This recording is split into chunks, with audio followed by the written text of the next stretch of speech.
Alonso Peña Cabrera Freire. Lo recibimos con fuerte aplauso.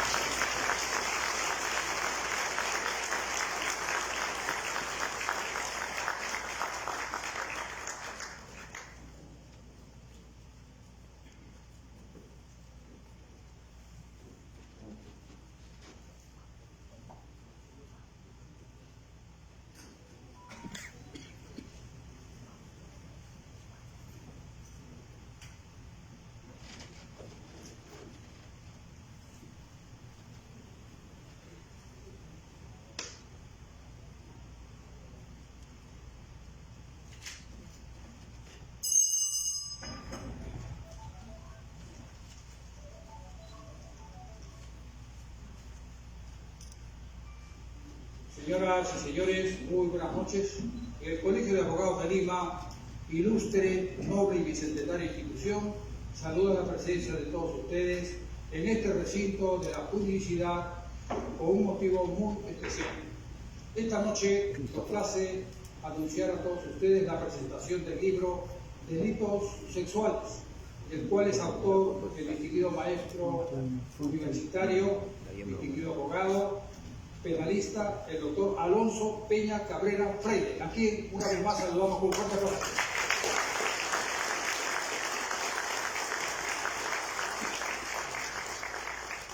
Señoras y señores, de manera especial asiste a este acto académico el distinguido señor presidente de la Corte Suprema de Justicia de la República y del Poder Judicial, el doctor Javier Arévalo Vela. Gracias, maestro, por su presencia.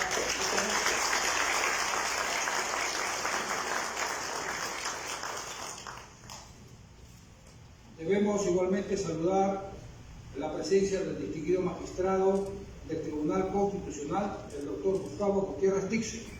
Gracias.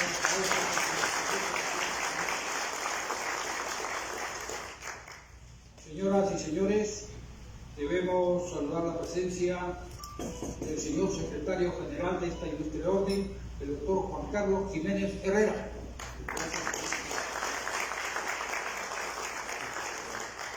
Con nosotros la señora directora de Biblioteca y Centro de Documentación de esta ilustre orden, la doctora Clementina Carrasco Zapata. Gracias. Distinguida concurrencia, nos es grato anunciar la presencia en el estado de honor del distinguido maestro, alto representante de la Escuela del Derecho Penal del Perú, ex decano de la orden, el doctor Mario Amoretti Pachas.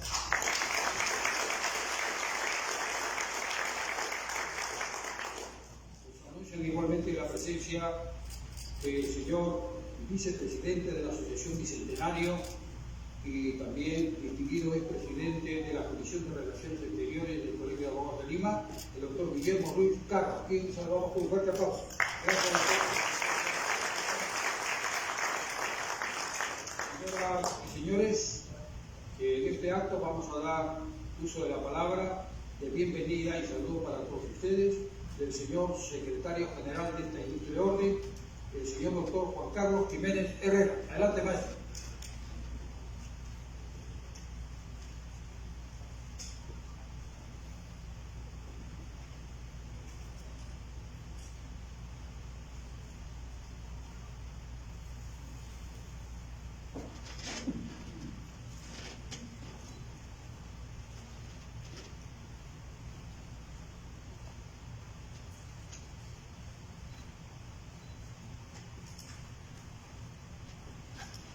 Señor presidente de la Corte Suprema de la República, doctor Javier Arévalo Vela. Señor miembro del Tribunal Constitucional, doctor Gustavo Gutiérrez. Señor doctor Mario Amoretti Pachas, decano del Colegio de Abogados de Lima. Doctora Clementina Carrasco, miembro del Colegio de Abogados de Lima. Señor doctor Alonso Peña Cabrera Freire, distinguido jurista privado. Señores instructores, señores abogados y la concurrencia. Cabe iniciar las palabras de agradecimiento agradecimiento y felicitación por parte del señor decano al ilustre jurista Alonso Peña Cabrera, que una vez más va a distribuir a este glorioso colegio de abogados de Lima, que tenemos un académico de estructura, como bien han estado nuestro señor decano. Efectivamente, el doctor Alonso Peña Cabrera se ha distinguido como parte de un operador de justicia del Ministerio Público de ser un académico del centro universitario. Hoy en día está presentando un tema que es viejo pero actual, e incluso hace 3 horas acaban de condenar por delito sexual al expresidente norteamericano Donald Trump y a pagar $5 millones a la agraviada escritora Jan Corral. Y efectivamente estos delitos también son de actualidad y de mucha persecución, a pesar que las penas son duras, pero lamentablemente se ha dicho que las penas duras no son efectivas, sino no disuadir, hay que buscar medidas preventivas. Bajo el talento del profesor Alonso Peña Cabrera, en este manual que va a presentar, seguramente dentro de la realidad jurídica va a orientar cómo se va a convertir, se puede convertir este delito, que si bien es cierto, es endémico, pero puede ser reducido a sus límites. Razón por la cual, señor doctor Alonso Peña Cabrera, recibe usted los saludos de los mexicanos, de la Junta Directiva, y también de todo el gremio de abogados por el aporte que usted está dando una vez más a la legislatura y a todos los abogados por este aporte académico. Muchas gracias.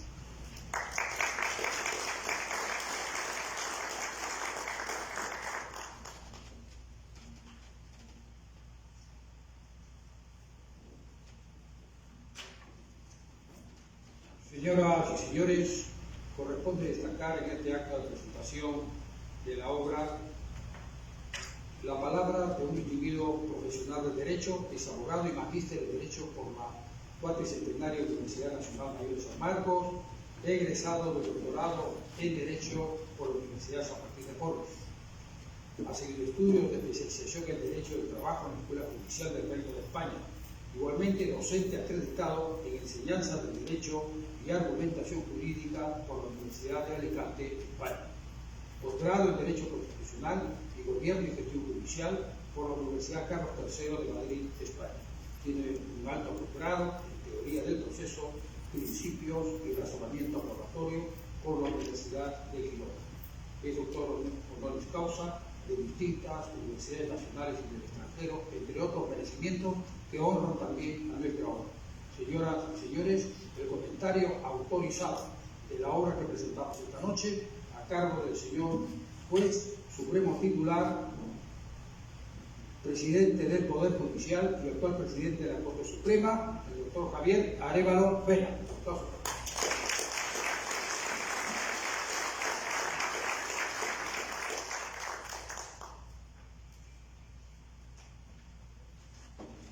Muy buenas noches con todos y todas. Señor doctor Alonso Peña Cabrera Freire, autor del libro que hoy día se presenta. Señor doctor Juan Carlos Jiménez Herrera, representante del decano de este ilustre colegio de abogados. Señor doctor Gustavo Gutiérrez Tixi, magistrado del Tribunal Constitucional. Señora doctora Clementina Carrasco Zapata, directora de bibliotecas del Centro de Documentación. Señores y señoras, resulta raro realmente que yo esté acá, porque todos me conocen que el derecho penal no es mi campo. Mi campo es el derecho del trabajo. Sin embargo, mi amigo, el doctor Alonso Peña, me pidió que dirigiera algunas palabras. Y entonces me puse a revisar este libro y valgan verdades, he aprendido porque todos los días aprendemos. El tema es un tema que se presta para muchas cosas. Si nos vamos a la mitología, vamos a encontrar que Ovidio, famoso escritor romano, nos cuenta la leyenda de Medusa. Y todos ustedes conocen por la televisión, por las películas, que Medusa pues, es este monstruo con cabeza de serpiente, se convierte en piedra a quien la mira. Pero pocos saben que Medusa fue víctima de una violación. Y fue violada por Poseidón en el templo de Atenea. Y Atenea la castigó convirtiéndola en este móvil. Valgan verdades, fue una injusticia, porque Medusa era una víctima. Era alguien que también había sido afectada por la violación. Pero si seguimos yendo en la mitología griega, encontraremos que Zeus es un gran violador.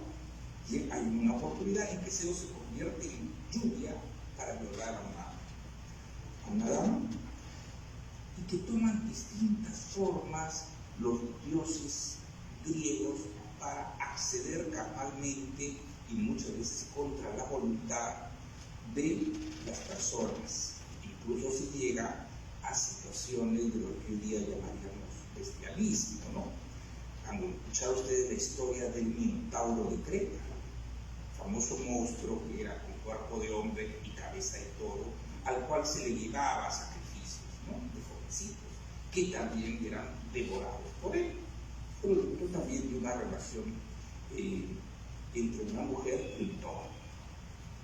En la literatura también encontramos distintos casos sobre la violación, y me voy a detener en un caso muy simpático porque es un caso de justicia. Todos conocemos y recordamos a Pedro Calderón de la Barca, famoso escritor del siglo de oro, cuya obra principal es La vida es sueño, ¿no? Recordarán. Pero quizás poco recuerdan a Calderón de la Barca por una obra, El alcalde de Salamena.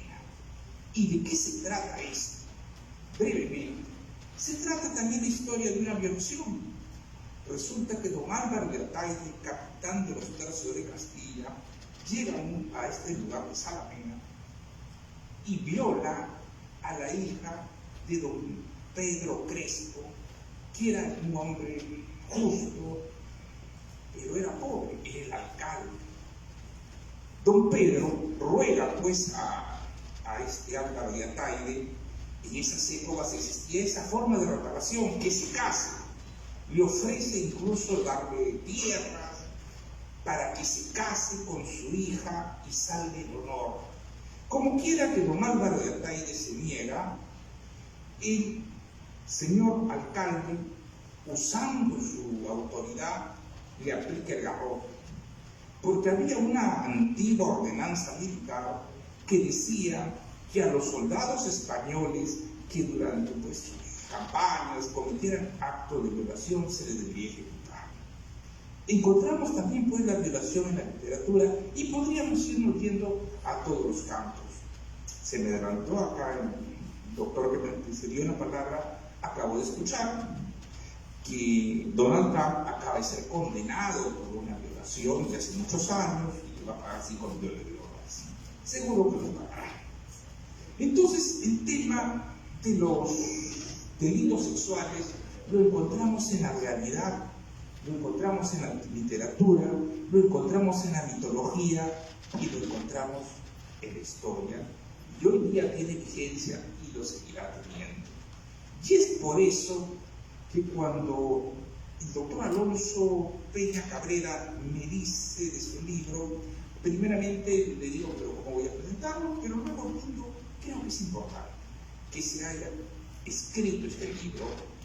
Y este libro tiene una doble importancia, por parte del autor y por parte del tema. El tema realmente es preocupante. Diariamente sabemos de delitos sexuales, unos más graves que otros.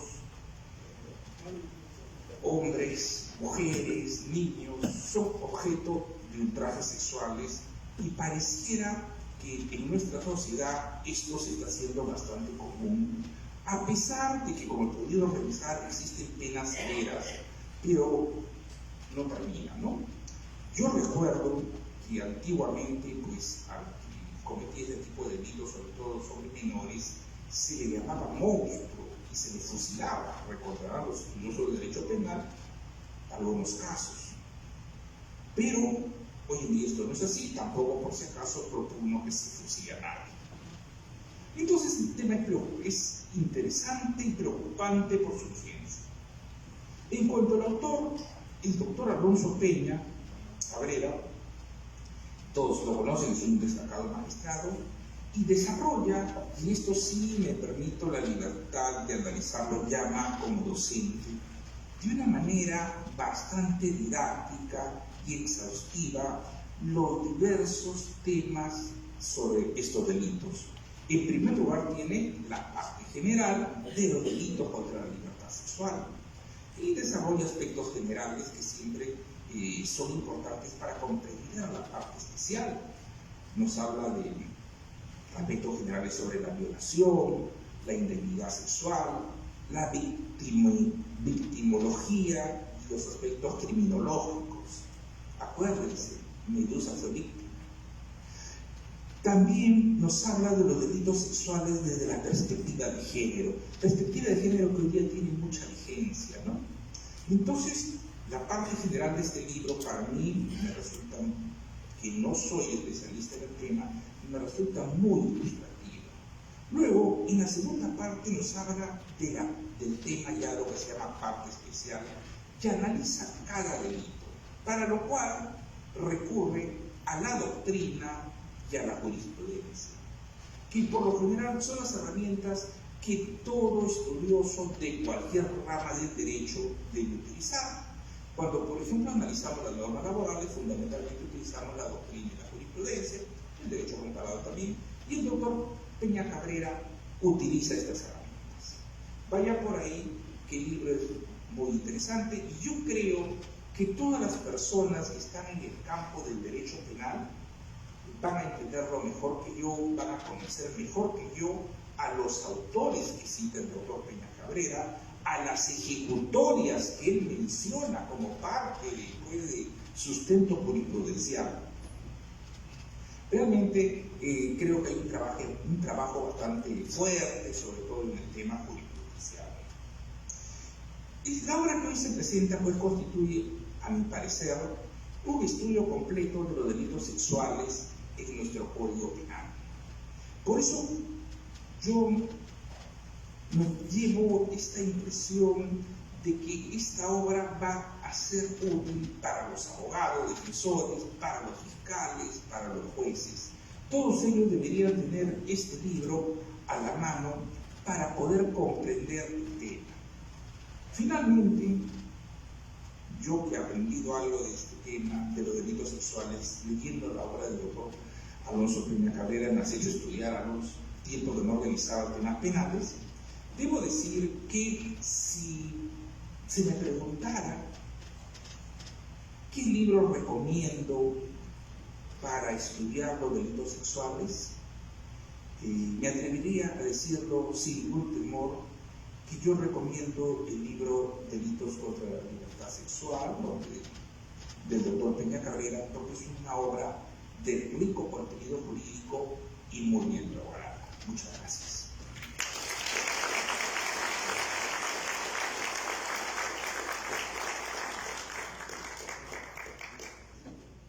Gracias al señor presidente del Poder Judicial por su comentario esta noche. Seguidamente, señoras y señores, dentro del marco de la presentación de la obra Delitos Sexuales, nos es grato ceder uso de la palabra al distinguido abogado por la Universidad San Martín de Porres, con grado de magíster en mención en Derecho Constitucional por la Universidad Católica del Perú, con estudios para el doctorado en la Universidad de Buenos Aires. Él es becario de la Fundación Carolina y de la Agencia Española para la Cooperación Internacional. Ha llevado el maestro cursos de posgrado en la Universidad Carlos III de Madrid y en el Congreso de los Diputados de España. Es profesor de Derecho Constitucional en la Universidad San Martín de Porres, Universidad San Ignacio de Loyola, la Universidad Privada Tenor Abreu de Trujillo, y es expositor principal en eventos nacionales e internacionales, como autor de diversos libros, investigaciones y artículos especializados en materia constitucional. El comentario de esta obra a cargo del señor doctor Gustavo Gutiérrez Tixel. Adelante, maestro.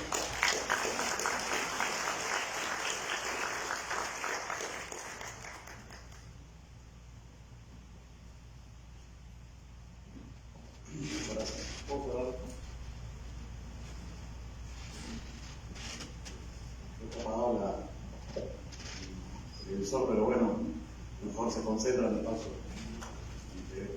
Bueno,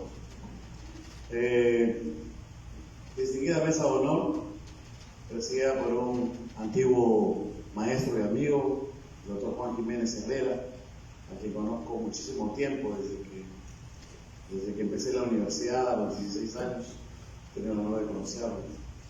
Doctor Javier Arevalo Vela, presidente del Poder Judicial, también un honor ser su amigo, conocerlo ya hace un buen tiempo, la doctora Carrasco, el doctor Amoretti, y obviamente nuestro agasajado y amigo y jurista Alonso Peña Cabrera, y para todos los que están presentes en esta ceremonia, ¿no? Al decano de la Facultad de Derecho de la Universidad San Martín de Porres, el doctor Ernesto Álvarez Miranda, un saludo a todos los colegas juristas, a la señora Gladys Freire, un honor verla también, madre de Alonso Peña, y a sus hermanos, que está también acá, Raúl Peña Cabrera, Rolo. Bueno, esa es la introducción porque también, un poquito raro que yo esté aquí también presente, como decía el doctor Arevalo, porque yo tampoco soy técnicamente penalista, ¿no? Soy también rama que trabajo es Derecho Constitucional, pero esta remembranza a unos amigos se da como ocasión de que desde tiempos en la universidad yo conocí a Raúl Peña Cabrera, al padre de Alonso, cuando estaba en segundo año de Derecho en la escuela, en la Facultad de Derecho de la Universidad San Martín de Porres. Y en una conferencia que el maestro dictaba sobre la pena de muerte, le hice una pregunta y él no dejó de mirarme. Yo decía, qué extraño, ¿no? Porque no lo conocía en realidad el maestro. Pero al final le pidió a los organizadores que quería hablar conmigo, me invitó a su casa y me quedé con él unos años hasta su muerte. Estuve con él como un discípulo de Peña Cabrera, no era penalista como les decía, pero empezamos a trabajar conmigo porque la característica esencial de Peña Cabrera era que era un maestro de verdad, era un maestro como los pocos que he podido ver yo en existencia. Su casa era un templo de la investigación y del conocimiento, era un fanático de la compra de libros, compraba libros permanentemente y convocaba a jóvenes universitarios a su casa, con los cuales trabajaba y enseñaba. Era un hombre que enseñaba, un verdadero maestro con el cual uno podía compartir una tertulia académica extraordinaria en la Casa Silverio 120 en San Borja. Y bueno, tuve el honor y el privilegio de estar, lamentablemente en los últimos años de su vida, quizás para mí, porque me hubiera gustado gozar al maestro en todas sus vertientes, porque era un penalista completo, y él me decía algo extraordinario, ¿no? A mí me decía que el penalista es alguien que tiene una visión multidisciplinaria, que no solamente se quede en la dogmática penal, sino también conoce de sociología, antropología, de historia, de las disciplinas afines, para poder ser un verdadero científico de derecho penal, porque el penalista tiene en sus hombros uno de los bienes más preciados de la historia de la humanidad, que es la libertad, que son los derechos, porque la determinación del juez penal es tan categórica, como él mismo decía repitiendo sus frases, que es ineludible. Podemos tener un mal legislador, podemos tener un mal gobernante, pero no podemos tener un mal juez, porque si el juez se equivoca, termina encarcelando a un inocente. Es letal el hierro del juez. El hierro del congresista podemos eludirlo, pero el hierro del juez jamás. Entonces es ahí donde Peña cultivaba permanentemente la convocatoria a muchos jóvenes que estuvieron con él y de la cual soy testigo, ¿no? No estuve con todos, pero sé que han estado, porque inclusive la famosa revista Debate Penal, muchos de sus discípulos escribían, y desde José Hurtado Pozo, desde el mismo José Hurtado Pozo, Villavicencio Terreros y muchos otros penalistas pasaron por esa casa de Sibelius, por el lugar donde Peña impartía de manera profética el derecho penal. Y realmente fue una experiencia interesante. Nunca me sentí penalista ahí, pero sí muy convencido de la importancia de lo que significa la investigación. En lo personal, a mí Peña me encargó trabajar los delitos tributarios. Tuve el honor de conocer allá a Felipe Yanaconi, que lamentablemente no nos acompaña. Trabajamos con él la parte de la dogmática tributaria para el libro del Tratado sobre lo ilícito tributario, y ya estábamos en proyección trabajar los delitos contra el orden constitucional, y lamentablemente pues la muerte encuentra al maestro y se paralizó la producción académica que él había dejado al Perú y América Latina, porque muy a despecho de los connacionales, Peña Cabrera Raúl es leído en América Latina y ha sido siempre muy querido por los juristas de todo el mundo, que visitaban a Raúl y se sentían parte de su grupo de amistad, entre ellos Eugenio Raúl Zaffaroni, don Manuel de Rivacoba, por citar solamente dos de los más grandes expositores del penalismo en América Latina. Precisamente es en este decurso de la vida, realmente, como les dije, quizás muy joven, me tocó pasar todo este momento. El maestro se fue tempranamente, éramos de diferentes, los jóvenes en la casa de Peña teníamos diferentes culturas, quizás en determinado momento hasta habían pugnas naturales, habían grupos entre ellos, ¿te acuerdas? No sé si debo decirlo, bro, ¿verdad? Entre ellos se ponían chapas y todo eso, y muchos de ellos hoy día son jueces supremos, jueces superiores, mejor no digo, ¿no? Pero era increíble la manera como se vivía en la casa de Peña, con apasionamiento, el derecho penal y las pugnas que habían entre quienes sabían mucho, porque allí había gente que sabía muchísimo. Y hoy algunos de ellos tienen cargos importantes en la judicatura, por ejemplo, ¿no? Y otros son exitosos abogados. Y ahí tuve el honor también de conocer a los hijos del maestro, ¿no? Como les decía, a Rolo, a Chalo también, que acabo de verlo, ¿no? Y a Alonso, ¿no? El padre, don Raúl, lo conocía como Foncho, ¿no? Y bueno, ellos siempre nos visitaban y poco a poco nació Rolo y Chalo, ya estaban ligados al derecho. Alonso, en cambio, era una persona que tenía una visión más amplia del mundo, lo veía con mayor amplitud, no estaba totalmente encajonado en el derecho penal, pero poco a poco ha sabido trabajar los temas y hoy en día continúa la senda de su padre. Y yo creo que ya se ha convertido en un maestro, que ojalá continúe en esta línea y aperture el espacio para quizás muchos jóvenes que no tienen la posibilidad de poder llegar a una buena biblioteca o tener el acceso que nosotros tuvimos el privilegio, ¿no? Una vez, no quiero cansarlos, por eso es que trato de hacer un poco, contarles también la historia, porque esto es más que corresponde, más que el libro que por sí solo explica, pero hablaré brevemente del libro también. Recuerdo que una vez éramos como 10 discípulos, o quizás 15, no recuerdo mucho, y ahí teníamos de cocinero al Meroloco, ¿no? que venía de Tumbes, y alguna vez yo recuerdo que nos traían, porque vivíamos en la casa de Peña prácticamente desde la mañana, 8, 9, hasta las 10, 11 de la noche. Nadie quería irse porque era fascinante en realidad. Y bueno, comíamos ahí, ¿no? Entonces, en algún momento salió de mi voz, que creo que era el más reclamón, salió de mi voz el decir que, bueno, todos los días comíamos pescado con frijoles. Entonces, hasta que el maestro un día escucha y baja unos tragos y nos junta a todos y me dice, he escuchado que hay uno de ustedes que se queja de lo que les brindo. Yo les tengo que decir que cuánto hubiera querido que cuando yo tenía la edad de ustedes, alguno de mis maestros me abra la puerta de sus casas. Me hubiera sido más fácil poder llegar a escribir más. Porque ese era un maestro, ¿no? Abrir su casa y compartir lo que tenía con los demás. Y eso creo que es una escuela, y eso creo que queda y se convierte en algo imperecedero en la memoria de todos nosotros. Dentro de este esquema, como repito, creo que Alonso ha logrado encauzar esa aspiración del maestro, y es la voz del maestro. La producción que ha desarrollado en los últimos años es impresionante.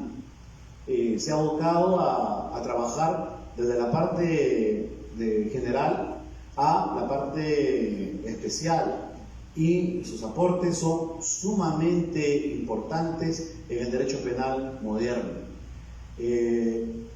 Y ciertamente me llena de satisfacción y de orgullo poder leerlo, porque no solamente lo aprecio como jurista, sino también como un hermano, como un amigo, al que aprecio mucho porque sé de su integridad y de su compromiso con los derechos. Porque finalmente Peña Cabrera es un penalista humanista, es un penalista científico, comprometido bajo la postura de Ferrajoli de un derecho penal de mínima intervención, pero ciertamente eso no significa tampoco una burla a la justicia penal, sino realmente a una asignación de sanción o de pena realmente cuando corresponda, pero no de una forma draconiana o abusiva como muchas veces tenemos, y que esa es la razón precisamente por la que tenemos una sobrecarga judicial en razón de penas que se imponen de manera draconiana o de manera arbitraria, ¿no? Y aquí tenemos los delitos sexuales, por ejemplo, que es materia de libro.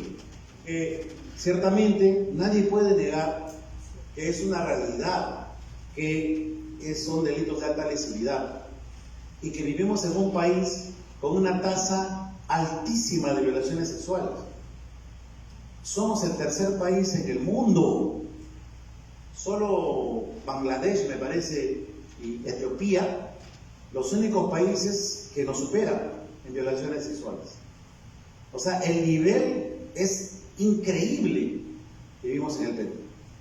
Y hemos empleado el derecho penal para poder reprimirlos de una manera absoluta, radical. Porque las penas para delitos sexuales son altísimas, de 25 años de prisión hasta cadena perpetua. Y lo que es más, hemos anulado del todo los beneficios penitenciarios, ¿no? No existen beneficios penitenciarios para estos delitos, sobre todo violaciones de menores de edad, ¿no? Y ahí se podría decir que eso está correcto, que está bien, ¿no? Pero ciertamente la imposibilidad de una revisión, la imposibilidad de la resocialización, la imposibilidad de tomar en cuenta determinados criterios para poder entender los procesos de readaptación, por ejemplo, realmente terminan anulando un derecho penal democrático y humanista. El tratamiento de la prostitución para enfocar, por ejemplo, básicamente a la que se prostituye como un estigma y no al que favorece la prostitución, no a quien promueve la prostitución, también es una forma sesgada de sobrecriminalizar, sobre todo a las mujeres, que muchas veces por necesidades económicas terminan prostituyéndose, ¿no? Y entonces aquí, en el libro Peña Cabrera, Alonso señala algunas cosas muy interesantes, ¿no?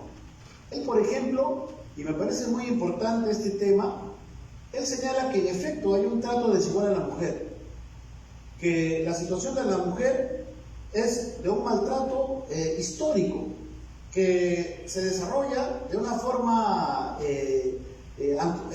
sociológica desde la misma formación de la familia, ¿no? Y en la sociedad, por ejemplo. Y él dice que debe ser sancionada duramente cuando, por ejemplo, se comete un delito contra una mujer, pero su compromiso con un derecho penal humanista, dice, pero no puede ser feminicidio, dice. Puede ser un delito grave, llámese cualquier delito grave, ¿no? Puede cambiarse el tipo penal para sancionarlo con un aumento de pena mayor. Pero realmente el enfoque de Alonso busca entender un derecho, repito, penal que tenga las cosas claramente definidas y las diga con absoluta certeza de lo que está diciendo, y que hoy en día vemos que muy pocos se atreven a decirlo. Y lamentablemente hemos perdido esa racia de penalistas que teníamos hace unos años atrás. Hoy en día ya no hay penalistas como Peña Cabrera, debería haber más. Hoy en día los penalistas que tenemos son populistas, son penalistas que pueden salir a la televisión a decir lo que los fiscales quieren escuchar,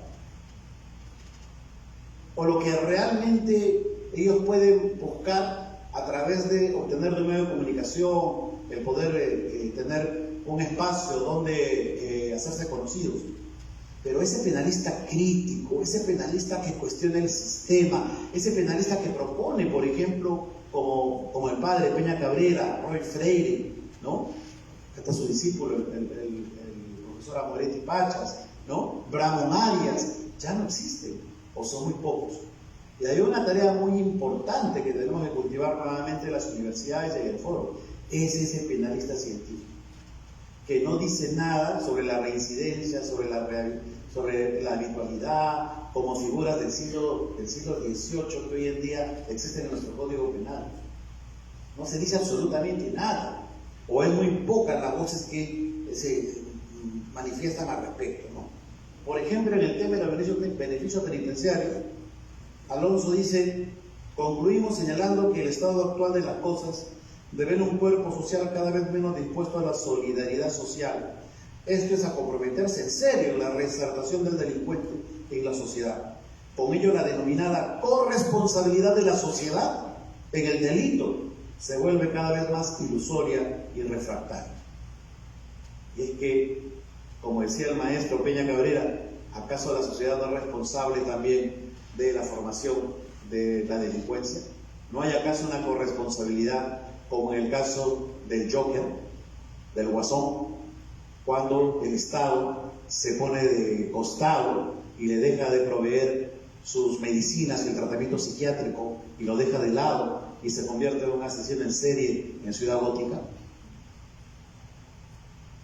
Imagínense ustedes la corresponsabilidad de la sociedad, que simplemente se alzaprima la sanción, se alzaprima la punición y se sacrifica los derechos del delincuente, porque el delincuente también tiene derechos, porque ese es el humanismo. Si no, pensemos en otra filosofía jurídica. Y tenemos que ver la manera como buscar establecer un modelo más equilibrado de pesos y de sanciones y de reivindicaciones. Y si definitivamente, pese a todo, por ejemplo, en los delitos sexuales, al alto aumento de penas, no han cesado las violaciones sexuales, ni las denuncias por violaciones sexuales. En el Tribunal Constitucional, ya entrando al tema que hoy en día nos compete, tenemos el honor de ser parte del Tribunal Constitucional. En la actualidad tenemos un alto registro de recursos de agravio por delitos de violación sexual. Inmenso. Inmenso. Lo que más tenemos son pedidos de tutela constitucional, supuestamente, ¿no?, por violaciones a los delitos de libertad sexual. Y definitivamente, como dice Peña Cabrera, esto es un tema que es transversal.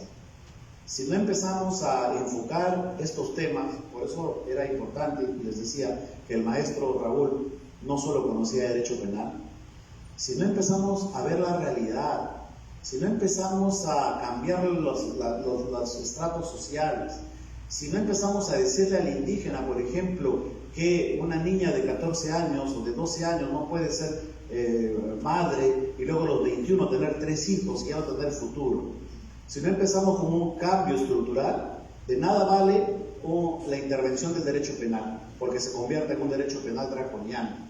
Y la lógica de un modelo democrático es que, en las palabras de Ferrajoli, el derecho penal tiene siempre que ser de mínima intervención. Así que el trabajo de Peña Alonso nos va a servir mucho en la tarea que nos corresponde y que sin duda alguna yo recomiendo que todos ustedes la puedan tener en sus respectivas bibliotecas, porque va a ser importante para poder afrontar de manera reflexiva estos temas tan importantes en nuestro país. Muchas gracias.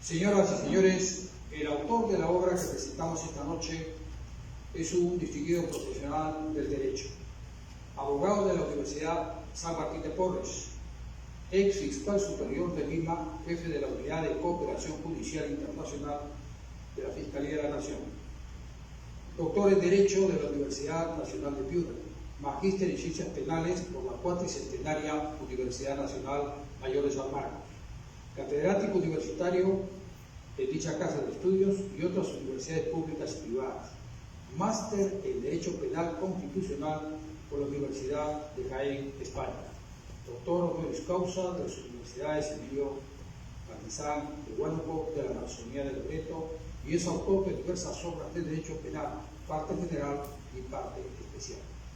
Señoras y señores, nos es grato anunciar la palabra del autor de la obra Delitos Sexuales, el señor doctor Alonso Peña Cabrera Freitas.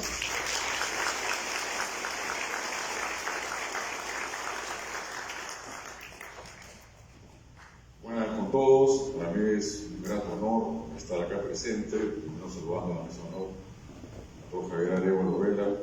Te comprometí en una blitz en esta aventura jurídica, pero bueno, el presidente del Poder Judicial, el tema penal es el pan de cada día.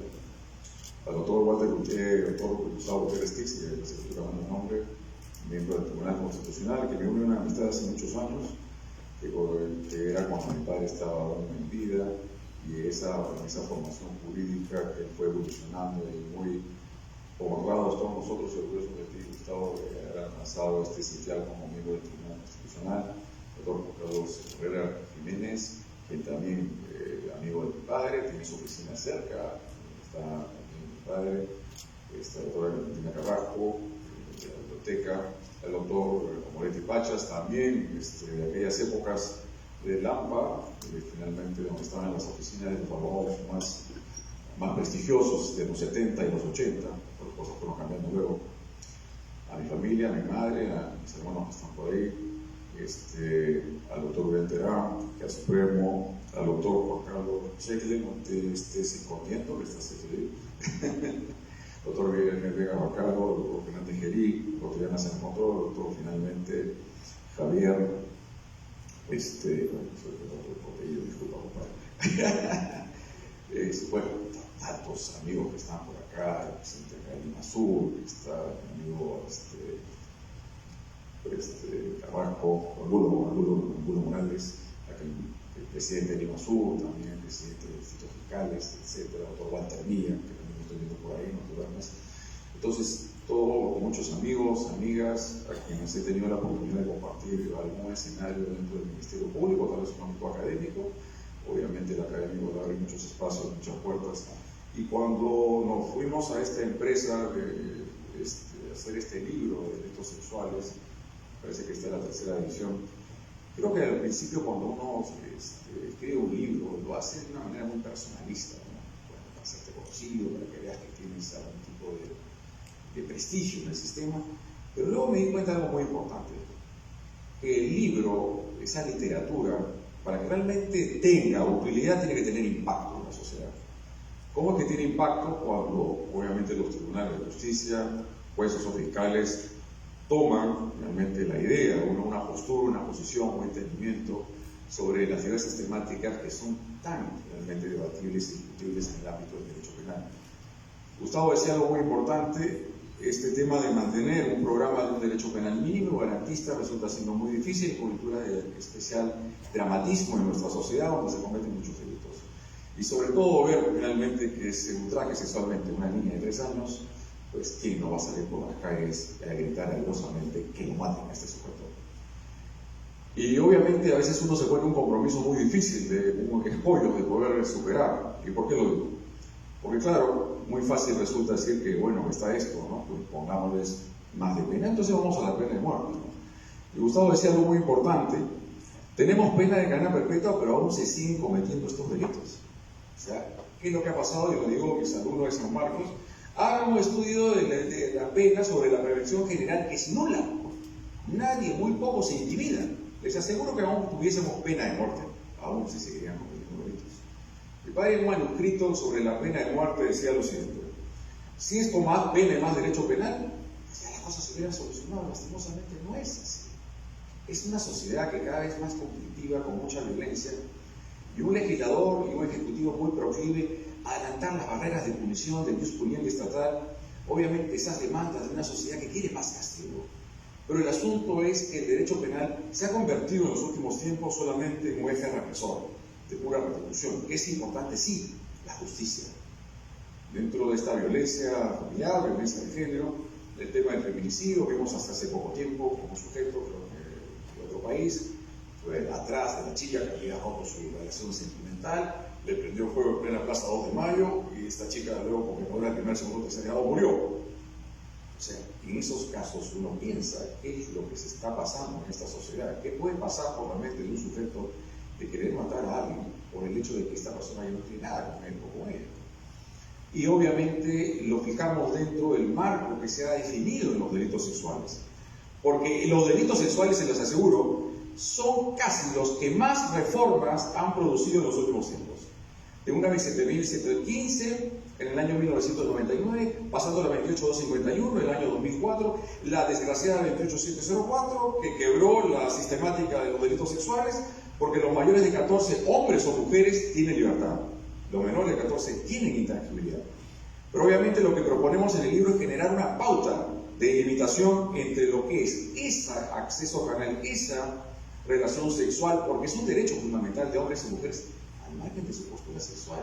El derecho penal no tiene que ver que solamente sea heterosexual, no es homosexual, no importa, es el ser humano como tal y eso esfera de su libertad. ¿Cuándo se debe ingresar acá? Cuando son mayores de 14, con medios comisivos. La violencia, la amenaza, obviamente, una amenaza que tienda finalmente a doblegar los mecanismos de resistencia a la víctima. Por eso, muy bien de parte de la Corte Suprema, como el acuerdo plenario señaló, no es necesario que se acrediten lesiones genitales o paragenitales por la modalidad de la amenaza grave. Es una tarea de los operadores jurídicos y los fiscales que están, seguramente en esta sala saben perfectamente, que hay que cumplir a rigor con el principio de imputación necesario. Hay que describir cuál es el supuesto del injusto que se le atribuye a esta persona haber cometido. Porque si no lo hacemos, estamos haciendo un favor a la otra persona, porque va a ejercer sus derechos y lo saben también los jueces. Vienen las tutelas, vienen los habeas corpus y todo eso.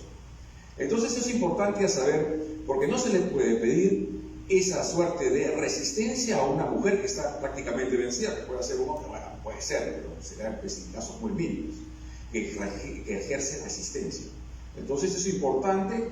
Luego se dio lo que es la violencia psicológica con la 3364, aprovechamiento de entornos de coacción o otros que piden a la víctima dar su libre consentimiento.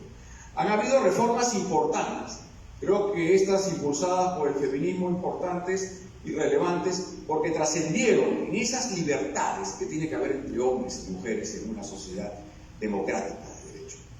Pero yo me pregunto en serio si el derecho penal va a poder posibilitar que hombres y mujeres sean iguales materialmente hablando. Se le está cargando de tareas y labores más allá de lo que el derecho penal pueda asumir, porque lo que yo me he dado cuenta que en los últimos tiempos está más llevado a la represión, a la retribución, que a la prevención, porque lo que se quiere es que existan menos delitos, que menos personas cometan delitos. ¿Qué se está haciendo con la persona que comete un delito? Absolutamente nada. ¿Cómo se está incidiendo en la familia, en el colegio, para que estas personas respeten los bienes jurídicos de un tercero y no agredan, que la mujer no es ningún objeto, tampoco los hombres son objetos, etcétera, ¿no? Viceversa y reciprocidad. Entonces luego vienen esas reformas. Se dio una importante en los delitos con actos con el poder con la 3838, lo que estábamos mencionando, y delimitar un delito del otro. Hay una labor muy importante de parte de la ciencia del derecho penal, es saber tipificar. Yo sé que excepcionalmente el Tribunal Constitucional puede tomar competencia cuando se violenta el principio de legalidad. Esto es, la forma de cómo tenemos que subsumir un hecho de un tipo penal. Vayamos en los casos concretos. Hubo en Puno un asunto bastante execrable, sujetos, con una señora, tenía 3 hijos, se trabajaban en salud, van a un lugar, no sé si fueron a tomar, no lo sé.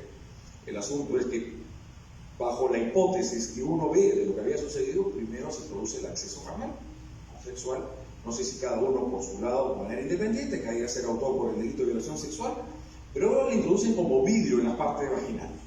Y luego le quedó en coma esta señora, esta mujer, y a los pocos días murió. Fíjese ese grado de progresividad delictiva, de menos a más. ¿Y cuál es lo paradójico de todo esto? Que lógicamente, claro, ella es mayor de 14 años, estamos creo que de una pena de 18, 25 años aproximadamente, del artículo 170 con la agravante de 2 o más personas. ¿Puede haber coautoría en violación sexual? Por supuesto que puede haber coautoría. Puede haber también complicidad y también instigación. Y luego muere. Entonces hacemos el tema de la tipificación.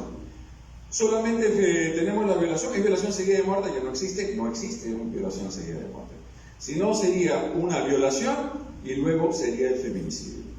El hecho de que la mujer muera después de días o horas, ¿significa que no puede imputarse ese hecho a esta persona? Por supuesto que no. Resultados tardíos, una casación 912-2016 de San Martín puede acaecer la muerte sobreviniente después de varios días, varias horas. Lo importante es que ese hecho, la muerte, se le puede ser atribuido al ámbito de organización de estas personas. Ha sido la conducta de ellos que haya generado la muerte. Y acá, obviamente, el feminicidio, que exige el dolo, o exige voluntad de realización típica, que se realice contra una mujer, que sepa que es una mujer, evidentemente, y bajo este supuesto yugo, sumisión o relación de poder de una persona de someter a otra. Entonces tendríamos el delito de violación sexual, cada uno de ellos como autor, y luego el delito de feminicidio. Pero ¿qué pasa entonces en estos casos? Que existe cuando es menor de 14. Porque los mayores de 14 tienen libertad sexual, y ahí creo que no terminé la idea. Yo fijo una delimitación que tiene que existir entre el proxenetismo, el facilitamiento de la prostitución o la explotación sexual. Mi hipótesis es que cuando se trata de una menor de edad, mujer sobre todo, hombre puede haber, claro, también puede haber de todo ahí en esta vida. En este caso no habrá prostitución o finalmente gestión de la prostitución ajena luego de la reforma de la 3963, sino en ese caso habrá siempre explotación sexual. Porque una cosa es que la ley le diga, sí está bien a partir de los 14, pero tienes que hacerlo con cierta responsabilidad, tengan acceso a relaciones sexuales. Pero otra cosa, que esta persona de 16, 14, 15 no está todavía en capacidad y madurez de saber que está ingresando a un negocio que está sometiendo a una situación de bastante vejamen. Obviamente la prostitución, la persona que puede ejercer libremente y que le realiza a toda voluntad, que entra y sale del negocio cuando le da la gana. Pero una vez que esta persona es sometida por sus captores, por estos explotadores, porque la explotación sexual es más grave que el proxenetismo, es mucho más grave. No en vano, con la 31.146, el título 1-A pusieron delitos contra la dignidad humana. Entonces, en esos casos, para mí, es explotación sexual y no hay gestión a la prostitución general. Verifiquen las penas. ¿Cuál es más grave? La explotación sexual es mucho más grave que el delito de prostitución.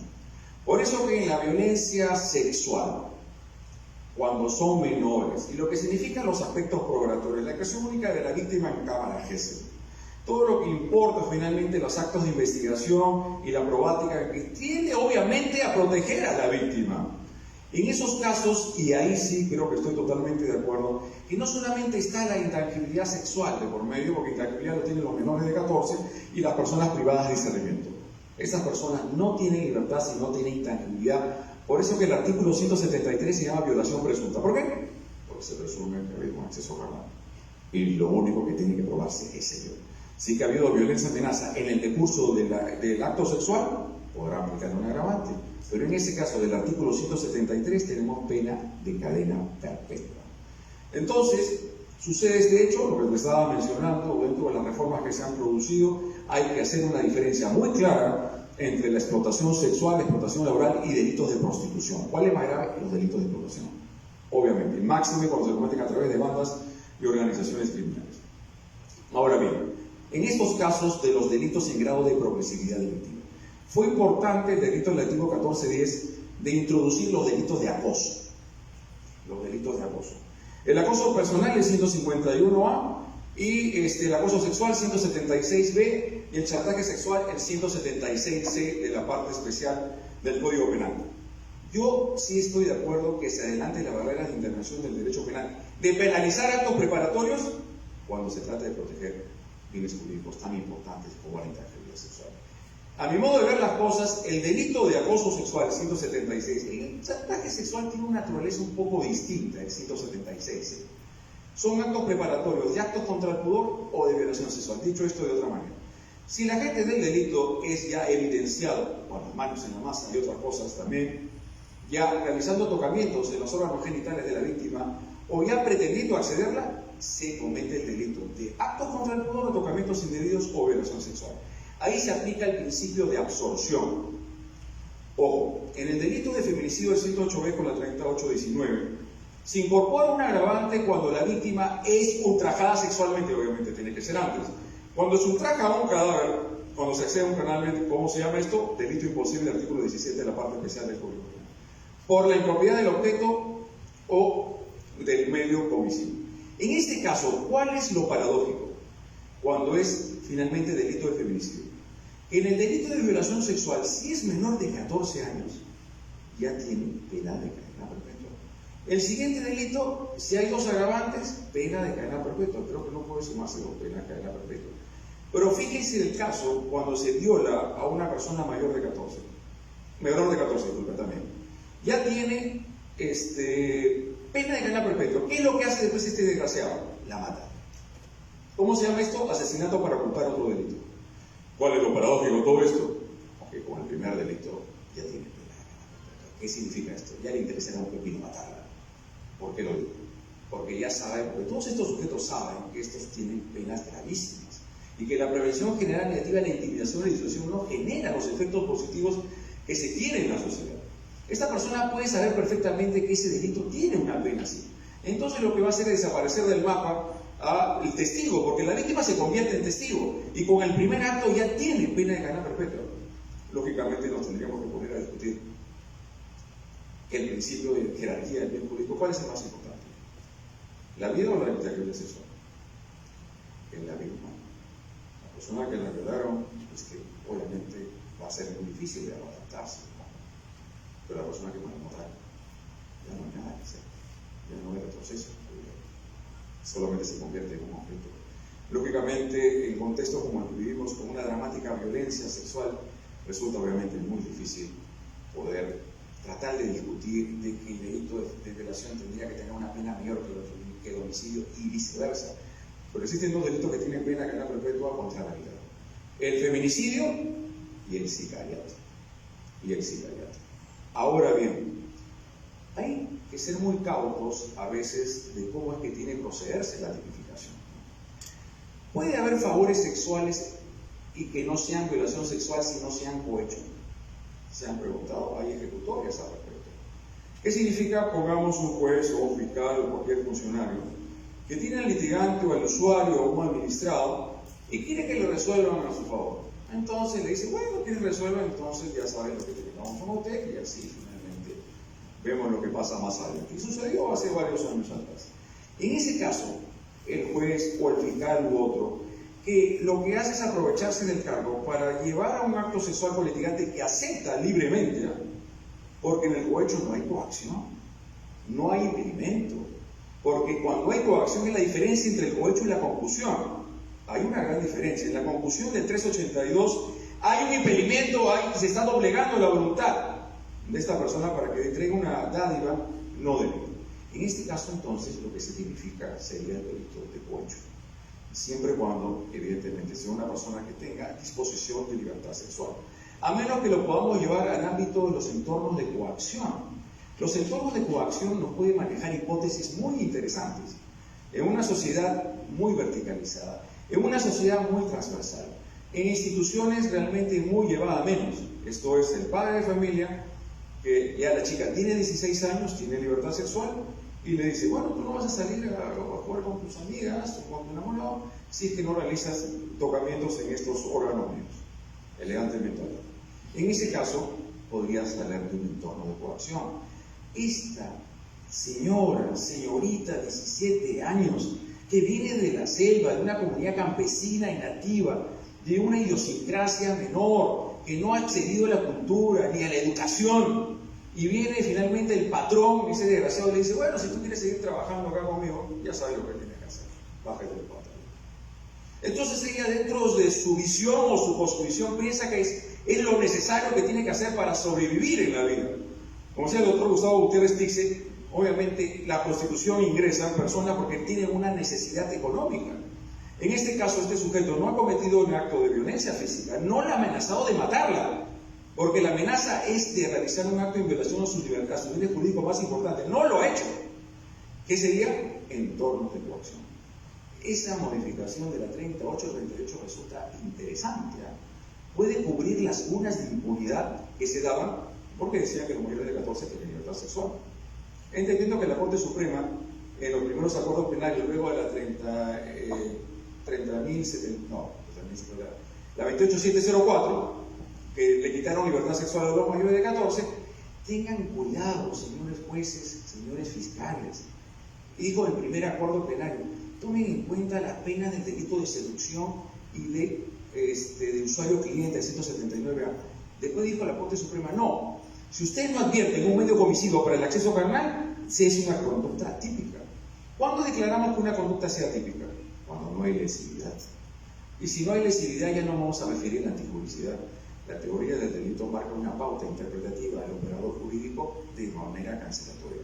Si es que este acto es atípico, ya no es necesario que sea antijurídico. Por eso yo no entiendo el tercer acuerdo penal de la Corte Suprema, que dijo que el consentimiento es una causal de antijuricidad. El consentimiento es una causal de atipicidad. ¿Por qué? Porque la libertad sexual es un bien jurídico totalmente disponible por parte de su titular, a diferencia de la vida humana. La vida humana es consentimiento de aquella persona que puede sufrir graves dolores, padecimientos inhumanos y que le pide a otro, por favor, desconéctame. Bueno, en la medida de escribirlo, no lo sé, pues lo único que puede ser es una atenuación de la pena. Había un caso de una acción de amparo que ha llegado de una señora que ganó en primera instancia, pero también en segunda instancia, en ese debate, ¿no?, entre ese Estado proteccionista que quiere tutelar la vida a toda consecuencia y una persona que ya no quiere vivir porque ya es indigna. La vida, el derecho a llevar una vida digna y a una muerte digna. Por eso uno puede decir que se suiciden, pues una cosa es el suicidio y otra cosa es la eutanasia. La eutanasia, como dice finalmente en la película de Al Pacino, el Doctor Muerte, es la muerte digna, es la muerte dulce. Una cosa es que le conecten algo o algún tipo de inyección, y otra cosa es que se cuelgue finalmente, alguien se ahorque o se tire finalmente de un cerro, de un monte, y caiga al precipicio. La muerte por suicidio es mucho más devastadora que aquel finalmente que busca la muerte a través de una tercera persona. Pero la vida humana nos lleva a otros senderos que son distintos a lo que estamos analizando en estos casos. Entonces, es importante la tipificación y tiene que haber también cuando hablamos de los delitos de función. ¿Qué es el delito de función? Justo tuvimos un conversatorio el día sábado en conmemoración de mi padre, que cumplió un año más de fallecido, que fue el 7 de mayo, el domingo, pero lo hicimos el sábado. Y me permití dar lectura. Debate Penal, como lo dijo Gustavo, fue una de las revistas que se desarrolló. Por acá hay uno de sus dos discípulos, Luis France Arias, está por ahí, yo sé, lo he visto, y Víctor de la Cruz, esos discípulos que le decían, ¿no?, los tres mosqueteros, ¿no? Falta el otro, no sé dónde está, debe estar por otro lugar, seguramente trabajando. ¿Sí o no? ¿Sí o no, Lucho? Lo saben muchos finalmente del Debate Penal y la historia de esa revista. Y obviamente lo que pasa es que Gustavo llegó un poco después. De cierta manera ya nos estamos desnudando en edad. Gustavo y quien habla son más contemporáneos, y ellos son un poco mayorcitos.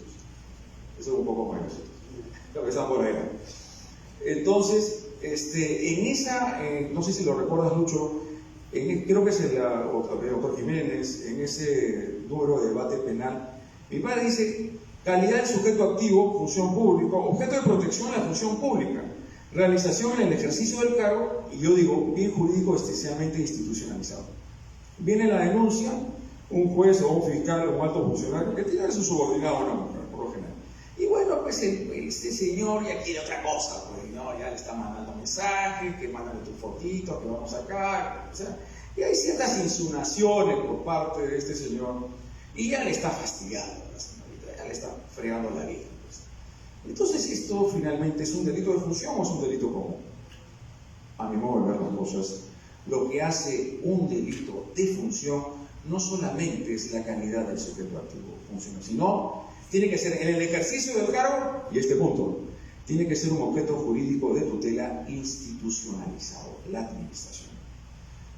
Los principios básicos de imparcialidad, objetividad, legalidad e independencia. El doctor Fernández Jerime podrá estar escuchando y dirá, pero eso podría pasar a una infracción administrativa. Ese es otro asunto, porque el bien jurídico es distinto. Lo que se tutela en el caso de acoso sexual es la libertad sexual, el derecho a llevar una realización plena y que no le esté entregando la vida a nadie, de otro que finalmente quiera entrometerse con alguien que no quiere, porque tiene que ser sin su consentimiento. Sin embargo, la infracción administrativa tiene otro disvalor, finalmente otro bien jurídico, el prestigio, la buena base de la buena imagen de la administración, y esto puede implicarse una inconducta funcional, pero no puede ser delito de función, es un delito común. Muchos delitos del Código Penal, a veces el legislador ha colocado la calidad de funcionario o servidor público, pero no nos engañemos, eso no lo hace un delito especial. El delito especial tiene que significar una afectación a un bien jurídico institucionalizado. Lo que se afecta en una dama es su libertad sexual, no es la administración pública, no tiene absolutamente nada que ver. Yo creo que este tema es importante.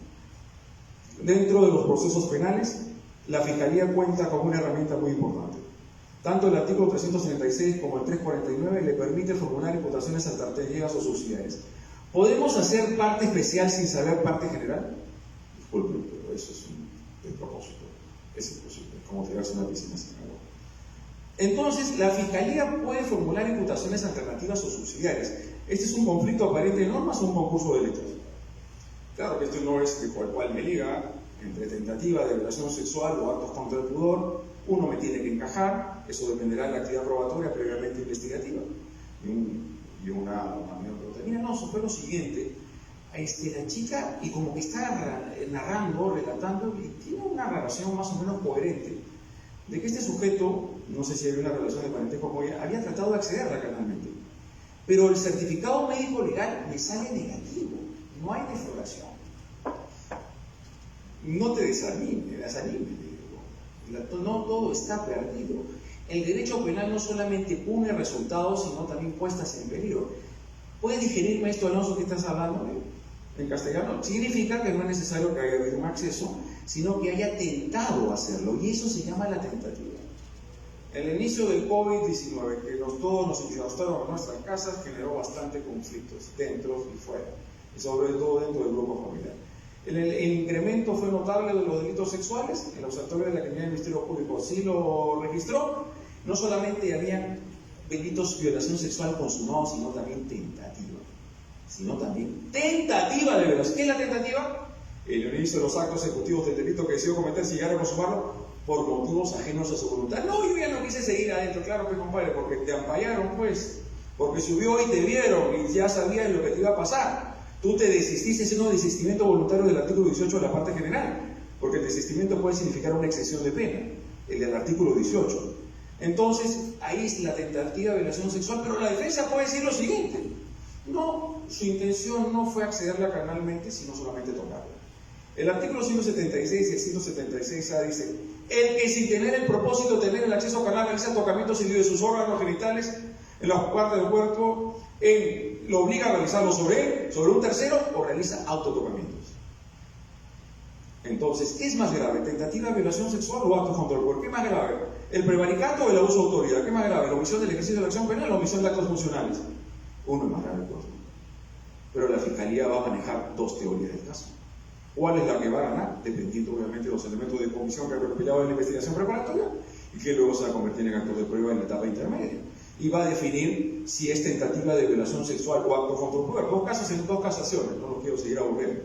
En una, todo apuntaba que esta persona no tenía la intención de penetrarla a la víctima. No tenía esa intención. Entonces habían los exámenes psicológicos y todo.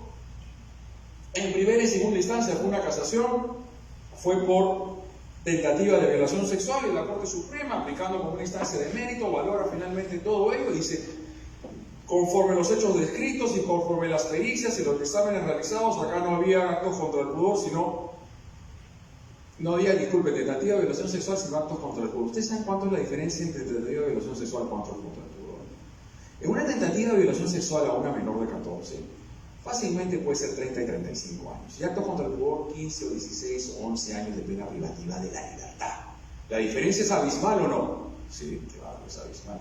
El abogado no solamente va a plantear decir que su acusado es un inocente y es un angelito, sino que el abogado también va a plantear que la imputación delictiva se subsuma a un delito que tiene una pena mucho menor. Y las penas entre el delito de violación con el acto contra el pudor, abismalmente distintas. Hoy en día, inclusive, fíjense, con esta sobrepenalización de los comportamientos, con el incremento gradual y permanente de la pena, no les estoy paliando, no los estoy mintiendo, ¿ah? El delito de robo simple tiene casi una pena menor que un hurto agravado. O sea, hoy en día en el Perú, apropiarse de bienes mediante violencia, amenaza, tiene menos pena que aquellos que solamente sustraen o arrebatan un bien. ¿Les parece eso proporcional? En lo absoluto. Otra casación, este sujeto, el maestro. Y hay algo que tengo que decir, es importante lo que hemos dicho en la obra en cuestión, lo ha puntualizado tanto el doctor Arévalo Vela como el doctor Gustavo Gutiérrez Tixi, que hay una violencia de género. Para que exista violencia de género necesariamente tiene que ser una mujer víctima, sujeto pasivo del delito.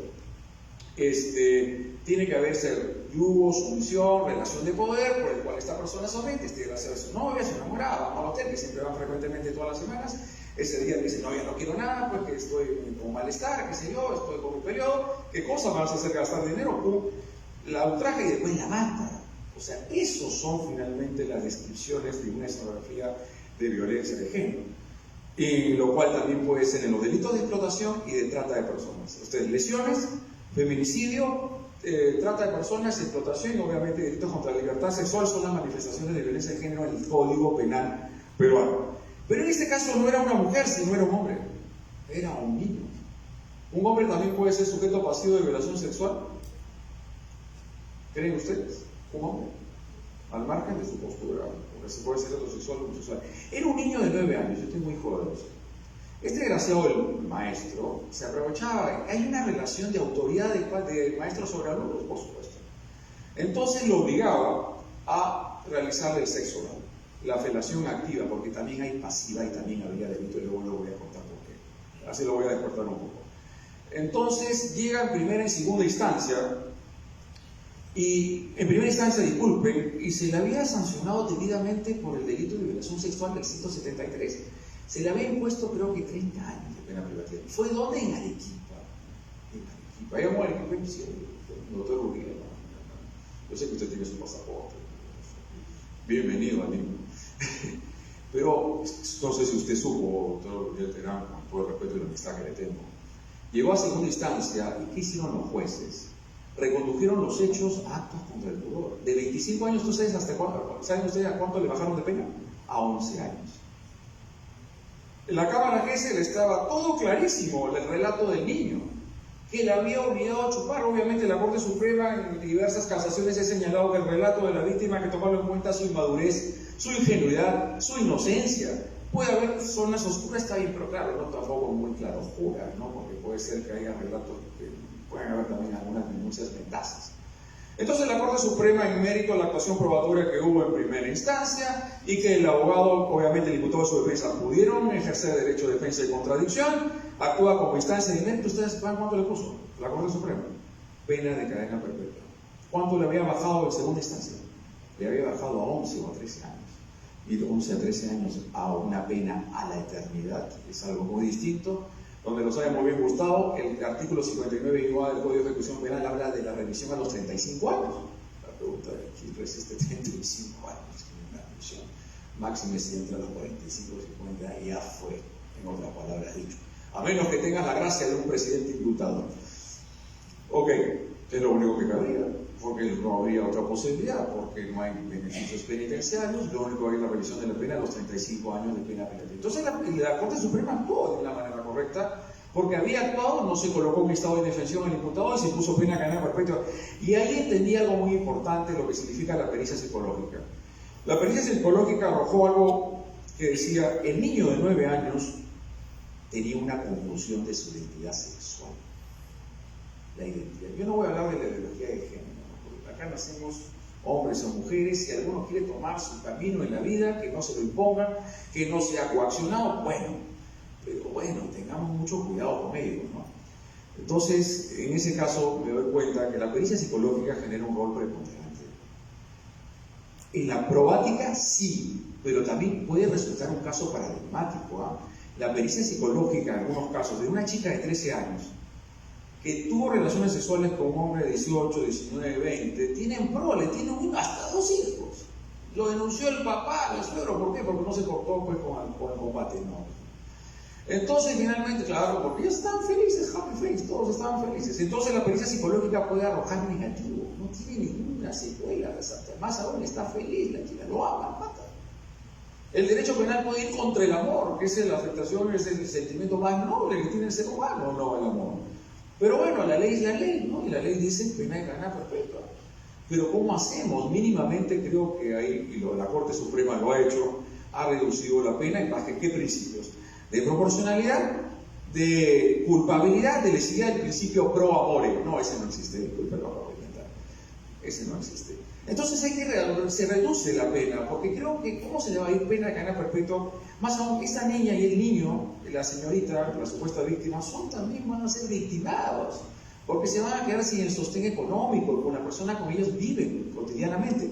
Pero la ley hay que cumplirla, jueces y fiscales tenemos que hacerlo, pero mínimamente tenemos que hacer con razonabilidad.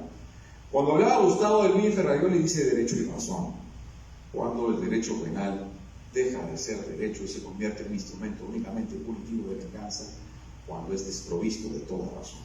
Mientras que el derecho mantenga la razonabilidad y que sepamos obviamente que hay que aplicar un delito, pero es que no en vano existen penas mínimas y penas máximas, ¿no?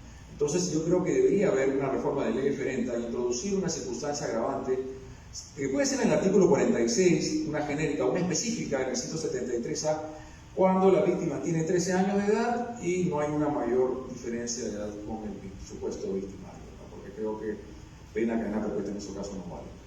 No es la pena que debe aplicarse. Y lo otro, que la pericia psicológica, el grado de afectación puede tener incidencia en 2 temas: en la determinación y utilización de la pena y la determinación del quantum por reparación civil.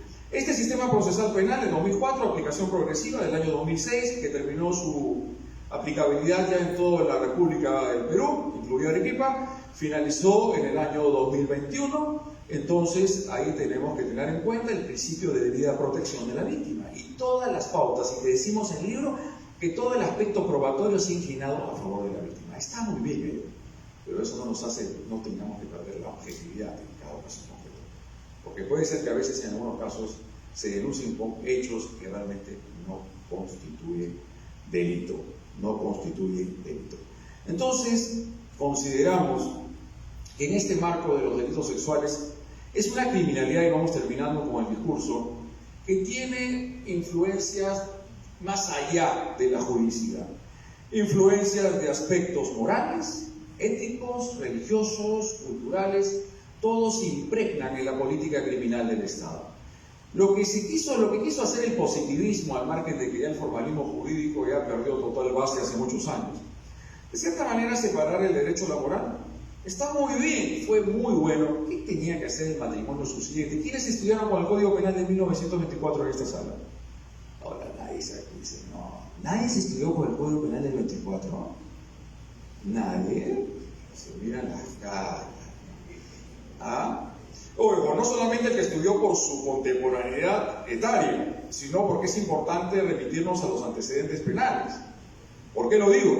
Porque ese código de 1924 decía el honor sexual. Entonces la mujer que ya tenía relaciones sexuales anteriores, no, ya no tiene, pues ya fue deflorada. La mujer era, yo escuché, no lo voy a decir, que no había violación dentro del matrimonio. Lo escuché, no, estaba casi por terminar el pregrado, y dije, ¿qué están diciendo? ¿Es verdad esto? Y después uno se pone a analizar el asunto, ¿no? Puede haber violación dentro de la convivencia entre ambos casos, porque la mujer no es objeto del hombre, y después la mujer, y los hombres son objeto de la mujer. Si nos quieren utilizar así, bueno, ¿qué vamos a hacer? Pero bueno, el asunto es que sí puede haber violación dentro del matrimonio, sí puede haber violación dentro, finalmente, de la convivencia. La prostituta también puede ser objeto de una violación sexual. Le entrega el dinero y dice, no, yo no quiero terminar contigo, ¿cómo? Ya te pagué, desgraciada. Y la fuerza sería violación, claro. Ese derecho penal que teníamos, el Código Penal 24, era discriminatorio contra la mujer. Inclusive se aplicaba la teoría de la víctima provocadora. Ah, no, ella se puso bien apretada, muy sexy, ella sensual, despertó el líbido en el hombre, por lo tanto ya no merece la protección del derecho penal. Anda, fuera de acá, compadre. O sea que uno va a una playa y cuando encuentra a una mujer que está en toques o está finalmente en bikini, no tiene que acceder. Eso es un absurdo, totalmente. Esas son las posturas que tienen que cojarse los operadores sexuales. Hubo una sentencia en Ica sobre el tema se puso muy famoso, de la intrusa, de un color muy llamativo, que según la bióloga química, ojo, fue una mujer que lo hizo, no fue un hombre. A veces machistas no solamente los hombres, sino también las mujeres. Y esa truza que se había puesto la chica era para una predisposición a tener acto sexual. Qué gracioso. O sea que una mujer que no usa truza y sale a una fiesta, eso significa que quiere tener acto sexual. Y el hombre que no usa traducido también porque tiene acto sexual. Y viceversa también, porque es igualdad o no, doctor Vega, ¿sí o no? Si te despertaste. ¿Ah? Tiene que haber igualdad. Tiene que haber igualdad. Sí, las mujeres tienen todo esto, para los hombres tiene que ser igual. Lógicamente digo con ello, porque sí lo digo muy en serio, ya las cifras de hombres, niños sobre todo, víctimas de delitos sexuales se están incrementando. No perdamos la perspectiva. Los niños también pueden ser ultrajados sexualmente, hombres. Y el niño hombre o el adolescente, y ahí termino, ya es con esto lo despierto más, es lo que es la violación a la inversa. Como un poco, ¿no? Lo voy a decir de verdad. Siempre se entendió, y el doctor Amoretti Pacha, cuando hablaba del Código Penal 24, ustedes San Marcos, muchos años atrás, se decía que los delitos sexuales eran de propia mano. ¿Se acuerda, doctor? De propia mano, ¿no? O sea, solamente había violación sexual aquel que accedía canalmente con su miembro viril, que ya no tenía erección, piña, pues por eso la farmacia se lo puede resolver. Entonces, si no, finalmente delito imposible. Pero con la 28251, el delito de propia mano ya quedó sepultado. ¿Por qué quedó sepultado el delito de propia mano con la 28251? En el año 2004, estamos en 2023, hace 19. Esa reforma, y siguiendo la legislación penal comparada del artículo 179 del Código Penal Español, era un delito de agresión sexual. No solamente el miembro viril puede ser el medio comisivo, puede ser partes del cuerpo u otros objetos. Aquel que le ingresa el dedo vía vaginal o anal a un niño o una niña será violación. Pero tengamos cuidado con las conductas neutrales, porque también los médicos y las médicas realizan finalmente invasiones a nuestras cavidades. Y a partir de los 40 años los hombres sufrimos de algo que se llama la próstata. Y tenemos que pasar por un examen que algunos seguramente no lo pasan, porque dicen, si no, me enfrían el macho que soy. Entonces, bueno, pues, ¿qué vamos a hacer? Siempre hay una primera vez en la vida. Ya, pues, si a algunos les gusta, eso no es un problema. Entonces, estas son conductas neutrales. Si hay finalmente una colega acá, no voy a decir su nombre, y dice, Alonso, fíjate este casito. Han sucedido muchas cosas y muchas veces en el ámbito médico, Javier, que también te está infartando, que los médicos se aprovechan de su profesión para hacer cosas que no deben. ¿Qué hacen?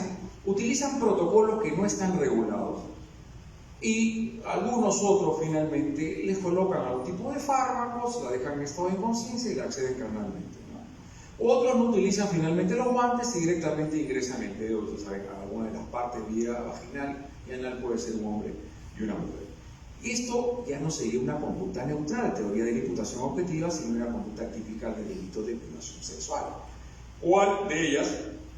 Puede ser el 172 o el 171, colocar en estado de inconsciencia, puede ser el 174, el aprovechamiento de cierta situación que le da prevenimiento al autor sobre su víctima, y precisamente significaba eso, que la 28251 significa que la violación sexual no solamente es por el ingreso del miembro viril, sino parte del cuerpo u otros objetos. Entonces, en el ámbito médico, algunos médicos o enfermeros o enfermeras también, si pueden ser mujeres, pueden cometer delito de violación contra de sus pacientes. Obviamente, quienes defienden estas causas tienen que saber que a sus defendidos o defendidas tienen que denunciarlo lo más pronto posible, y sobre todo en violación en estado de inconsciencia, porque hay un problema. Si denuncian después de 4 o 5 días, supuestamente le colocó alcohol, el benzodiazepam o cualquier tipo de narcóticos y no arroje finalmente el examen, va a ser complicado probarlo. Ojo, al margen que el artículo 88-A del Código Penal declaró la imprescriptibilidad del delito sexual, no sé si ustedes sabían, está en el 88A. Son imprescriptibles los delitos de violación sexual y los delitos de trata de personas y delito de explotación sexual y laboral. Y no es imprescriptible, por ejemplo, el feminicidio. ¿Cuál es el bien jurídico más importante? Ok, entonces bajo esas perspectivas tenemos que verlo, de que en algunos casos, y ha sucedido, dos temas: violación a la inversa y felación pasiva. Violación a la inversa es un niño adolescente de 13, 12 años, ya puede tener erección, es atraído, es llevado llevado por su ingenuidad, por un sujeto, por un hombre, tal vez un homosexual. Sucedió un caso de un atelier, de una peluquería, lo lleva al segundo piso, él le baja el pantalón y se hace acceder carnalmente o le hace el sexo oral. ¿Quién es víctima y quién es victimario? ¿Quién es la víctima? La víctima es el niño, el adolescente. El otro es el autor. Si se trata de la maestra de secundaria o de primaria, que tiene 25 años y tiene relaciones sexuales con su alumno de 12 años, y así tiene relaciones sexuales, ¿hay delito? ¿Quién cometió el delito? Con eso ya le estoy diciendo algo. Una mujer puede cometer violación sexual. Eso no tiene nada contra la mujer, por si acaso. Si no, es el nivel de neutralidad que tenemos que manejar en la dogmática penal. Que al chico le haya gustado ese asunto, ¿no? Y que salga feliz. Ese es un tema distinto.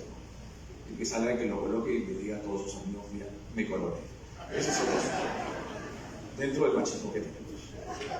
Lógicamente. Seguro que el análisis solo va a ser recontra positivo y feliz. Eternamente. Pero igual ella había cometido el delito de violación sexual en violación a la inversa. Como también el homosexual se hace ultrajar sexualmente por un hombre, por el niño o el adolescente. Ahí también es violación a la inversa. Y la felación pasiva es cuando el hombre es el que le realiza el acto sexual oral a la víctima. En el caso de la boca, únicamente con el caso del miembro viril. Si alguien le mete el dedo en la boca, es delito. No, eso no es delito. Será cualquier otra cosa, pero no es delito. En el caso de la boca solamente se va ante el miembro viril. Bueno, terminando, lo que queremos en todo caso es una postulación totalmente dogmática, teórica, lo más neutral y objetiva posible. Lo importante es que los libros de derecho penal sirvan a los operadores jurídicos, porque si no sirven, yo creo que ya para el doctor no pasa absolutamente nada, ¿no? El impacto que puedan tener en las ejecutorias de los jueces, en las disposiciones de los fiscales y de los propios abogados, ¿no? Porque hacer derecho penal hay que hacerlo en serio. Y hacer derecho penal no podemos jugar, porque de por medio existen dos intereses jurídicos. Por un lado, la libertad de una persona que aún se le presume inocente, y por otro lado está el interés social en la persecución del delito. Obviamente la sociedad estará más interesada, mientras que la víctima sea menor y sea objeto de ultraje, que se le ponga una sanción a este sujeto. Pero para eso se tiene que seguir todo lo que es el debido proceso. La prueba en los procesos penales sexuales ha generado una pauta muy interesante a favor de la víctima. Yo creo que es importante, porque no se puede admitir la revictimización, ¿no? Bueno, gracias a todos ustedes por haber venido el día de hoy, amigos, colegas, familia, y todos que han dado un poco de su tiempo, poder escuchar un poco del derecho penal, a nuestros amigos del Colegio de Abogados de Lima, a la doctora Clementina Jiménez, al doctor Moretti Pachas, al doctor Javier Arevalo, que a partir de hoy se va a convertir en penalista, ya lo seguro que lo va a prometer ante Dios y todos. Yo sé que el derecho laboral es su pasión, pero las funciones que está ejerciendo, lo siento, Javier, no te queda de otra. Tienes que meterte al derecho penal y Gustavo, obviamente, en el Tribunal Constitucional, una garantía de ese garantismo que debemos tener. Pero el garantismo, ojo, no significa impunidad. Eso no significa. Por ejemplo, cuando yo les decía que aquel magistrado que lo que hace es estar fregando la vida sexualmente a su subordinada y que se diga que es un acoso sexual y no un delito de función, no es impunidad. sino es tipificar de manera correcta. Muchas gracias por todos y agradecido eternamente. Muchas gracias.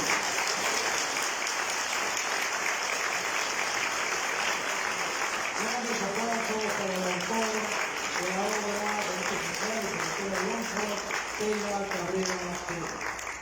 Gracias, maestro, por su ilustración esta noche. Señoras y señores,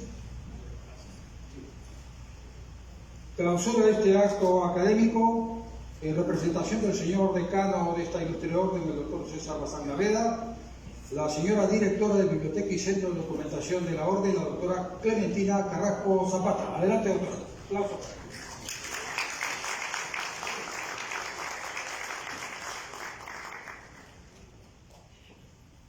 Estimados colegas, en primer lugar debo saludar la presencia de todos ustedes en nombre del señor decano de nuestra ilustre orden, el doctor César Bazán Naveda. Saludo de manera especial la presencia del señor presidente del Poder Judicial y de la Corte Suprema de Justicia de la República, doctor Javier Arevalo Vela. Al distinguido magistrado del Tribunal Constitucional, el doctor Luis Gustavo Gutiérrez Tixen. Asimismo, a nuestro profesor, ex decano de esta ilustre orden, doctor Mario Amoretti. Saludo igualmente acá a la presencia en esta mesa de honor a nuestro secretario general, el doctor Juan Carlos Jiménez. Y de manera muy especialísima al autor de esta importante obra jurídica, el doctor Alonso Raúl Peña Cabrera. En efecto, saludamos la presentación de esta importante obra jurídica, Delitos contra la Libertad Sexual, cuyo tema tiene una connotación muy relevante.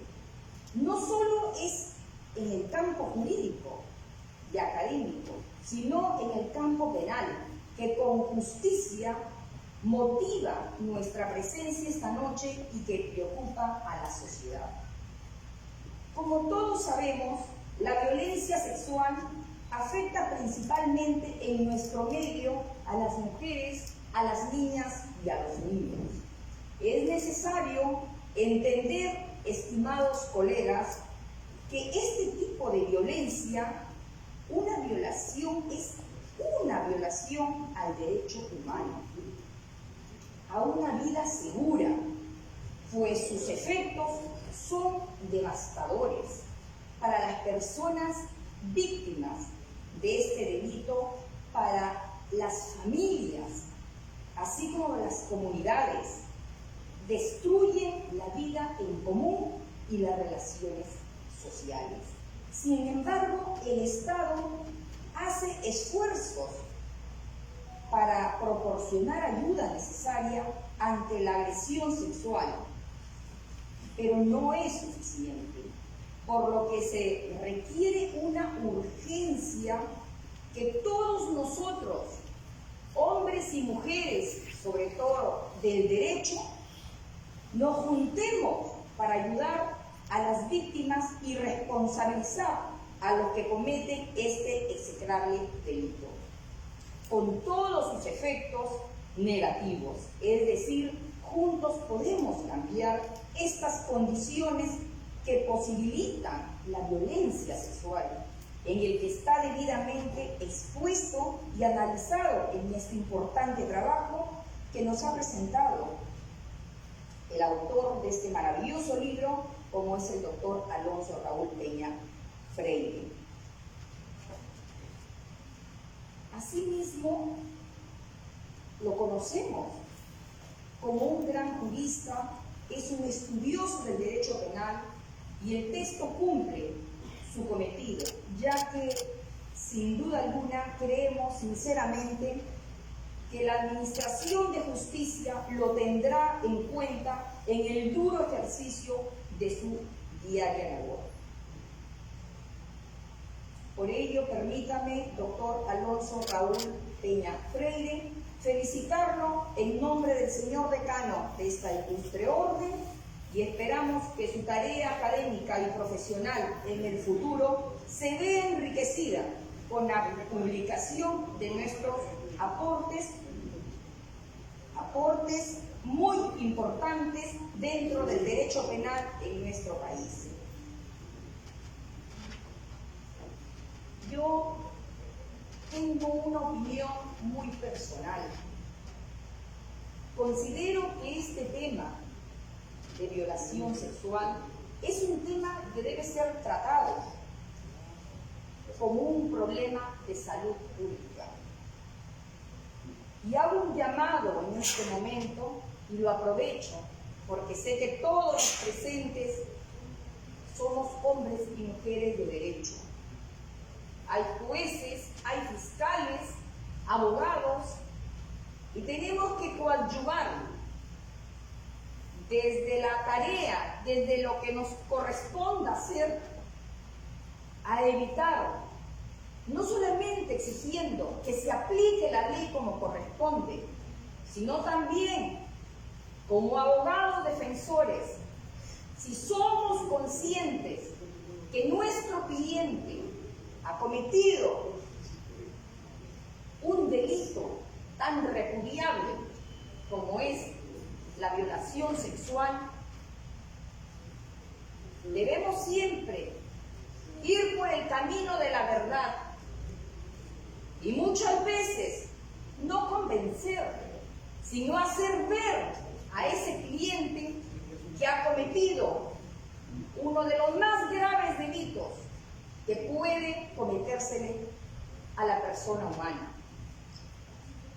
Y de esa manera coadyuvamos a que nuestros fiscales, nuestros jueces, como operadores de justicia, apliquen la ley, que el brazo de la ley sea firme y fuerte, porque no se trata de estar variando las penas, subiéndolas,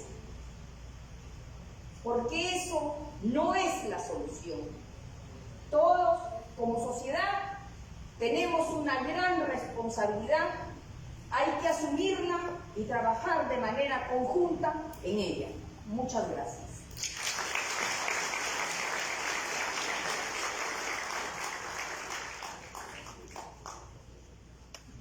Agradecemos a la doctora Clementina Carrasco por sus palabras de clausura. Distinguida concurrencia, de esta forma ha terminado este importante acto académico y renovamos nuestro aprecio al autor de la obra y a las autoridades que se han hecho presentes con un fuerte aplauso.